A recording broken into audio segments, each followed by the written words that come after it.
you don't want to run up the middle, Ole Miss running back. So I'm looking at the game being 38-14. But let's hear from our defense coordinator. There's another question I asked him. And I asked Streeter to ask him something similar to what Shannon Dawson talked about.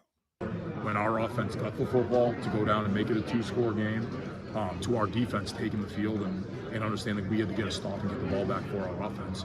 And I don't think anyone flinched. I think everyone was very confident in the plan. I think our guys were locked in, they were detailed. And even when they scored the back-to-back drives, I think on the sideline there was no panic. I think our guys as a group were very confident in being able to get back out on there and get a stop as that game went on. And just what changes when this pass rush knows that, okay, we're up, we have a lead late, they have to start throwing it. What do you see them? Do they just reach another level when they know that's the situation? Yeah, I think we talk about stopping the run and trying to make a team one-dimensional so we can earn the right to be able to get after a quarterback and do some different things. And, and our guys are always conscious, they may run the ball in this situation. There's different things that we got to look for because we still have to make sure we're going to get off the field. But, there's times where, that's what we want to get is into that situation where they can do that. Coach, in the first round of the playoff, there has been a lot of talk from the other side, Texas A&M and Ohio State. This week it's quiet. There's actually some uncertainty who's coaching for Ole Miss. How do you get your guys motivated when there's no outside motivation? Like, what do you do to get your guys motivated? Honestly, to me, I just worry about us. It's, the focus is on us, our process, and it's, what do we need to do to go out and execute at the highest level? And, we block out the noise, and it's, the first thing when we got back was, all right, what do we got to do to clean up last week versus Ohio State? And then after that, it was, okay, what are the biggest things that we got to look to try to take away in this game?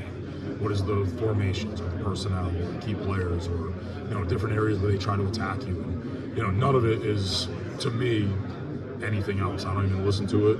I don't think a lot of our guys do. It's, it's constantly, okay, what do we need to do to get better? What do we need to do to work on to get us to play at the highest level? See, you heard Streeter there asking the question from Football Bill. Shots out to Streeter from Football Bill. I gave him those questions to ask the offense coordinator and the defense coordinator and a question for one of the players. And again, you're getting shit that you have not heard anywhere. This is exclusive shit, people. These are exclusive questions. Me and Streeter, we work real close together right now.